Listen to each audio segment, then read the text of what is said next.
أعوذ بالله من الشيطان الرجيم بسم الله الرحمن الرحيم ومن يطع الله والرسول فأولئك مع الذين أنعم الله عليهم من النبيين والصديقين والشهداء والصالحين وحسن أولئك رفيقا. Ngicela uAllah angivikele kusathane ongathandwa egameni lika Allah onomusa onesihawu.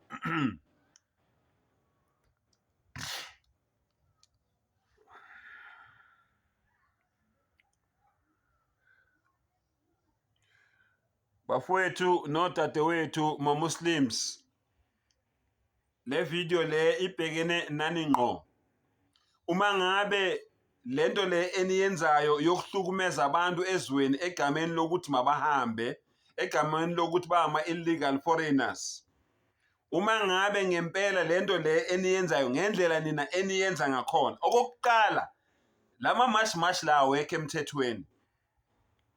So ningasitsheli-ke ukuthi must-obey ama-laws we-country, nibe nenza izinto ezi-wrong. Lama-mash la awekho emthethweni, lokho kucacile, bakwenza ngenkani and wena as a Muslim uyakusapota. Bese nizosikhotela ukuthi uAllah uthe asilalele ini imithetho ye-country. Yimiphi le mithetho le ye-country ngoba nina niyilaleli? Labantu laba enibasapotayo be-mash, lama-mash abawenzayo awekho emthethweni, abagunyazwanga, abanikezwanga imvume, bawenza ngenkani. Nani niyakwazi lokho. So yimiphi le mithetho ye-country nithi asiyilandele? Asali ukuthi abantu mabadocumentwe. Kuthiwe abantu mabadocumentwe asabekhona. Abaningi babo nina nilale nabo nabazalisa ingane. Abaningi babo odadewenu balale nabo babazalisa ingane. Baneyingane nodadewenu, nina neyingane nabo. Namhlanje nina senithi abahambe. Akekho umuntu oyiforeigner owasuka la asuka khona weza nesiphaza la. Akekho noyi-one. Lo muntu ufike la wena kwaba uwe omnika ijaridi lakho wathi akafaka icontainer afaka isiphaza akukhokhele. Namhlanje ngoba usumbona ukuthi lo muntu lo wenza imali ukudlula wena, usuthi ukuthathela umsebenzi, usunomona usuthi akahambe. Uzubona ukuthi lento lena is not about i-documentation. Makuthiwa labantu laba abadocumente bekhona la eSouth Africa, nithini nina? Nithi hayi abahambe. Anisasho ukuthi abadocumente. Angithi nikhana ukuthi abanamaphepha. Manje makuthiwa abadocumente abenzelwa amaphepha bela eSouth Africa, nithi nina akungenzeki lokho mabahambe. Lokho sekuwumona. Ayela ngikutshele. Umona, inzondo, amagqubu, ukuzazisa. Subhanallah. Yonke leyo nto leyo izifo lezo ezibulala umuntu ephila. Uzofa ubulawe amagqubu, ubulawe umona, ubulawe ipride, ubulawe igreed, umhawu, hawukela into zabantu. Awukhoni wena ukuzenzela. Basithengisela into ezibolile kodwa niyazilutha niyozidla emizini yenu. Qinisa nalo ma-South Africans.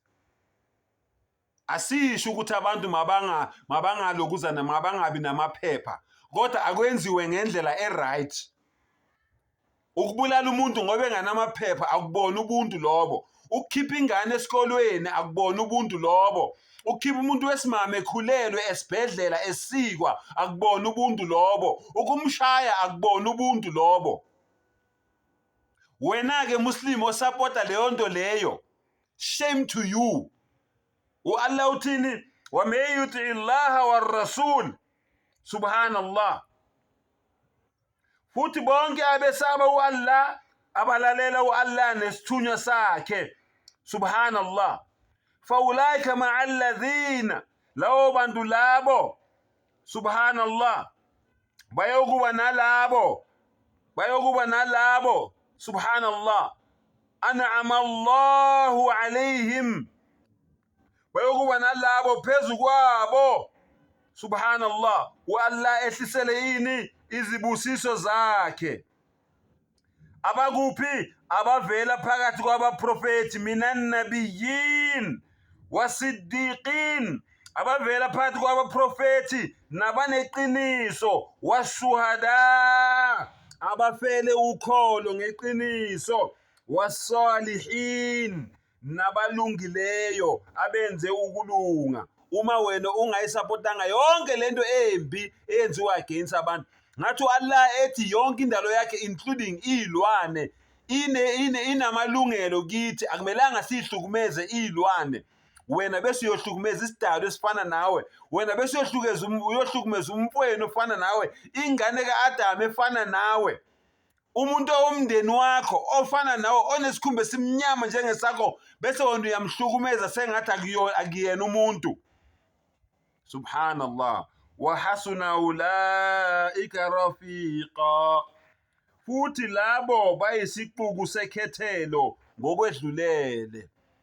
Uma ngabe ungazenzanga zonke lento ezirong ezenzeka la ezweni lethu, ungabanga ingxenye yokuwa komnotho wezwe lethu egameni lokuthi wena uyalungisa, uthi umdali wena ukuleyo group leyo yekhethelo ngokwedlulele, sengathi umdali angayenza ukuthi mina nawe mfowethu nawe dadewethu sivule amehlo, singezi izinto eziphuma endleleni egameni lokuthi siyalungisa, kodwa sibe simosha, sibe siletha indlala, sibe siletha ubupha ezweni egameni lokuthi siyalungisa. Wa akhiru dawana anilhamdulillahi rabbil alamin.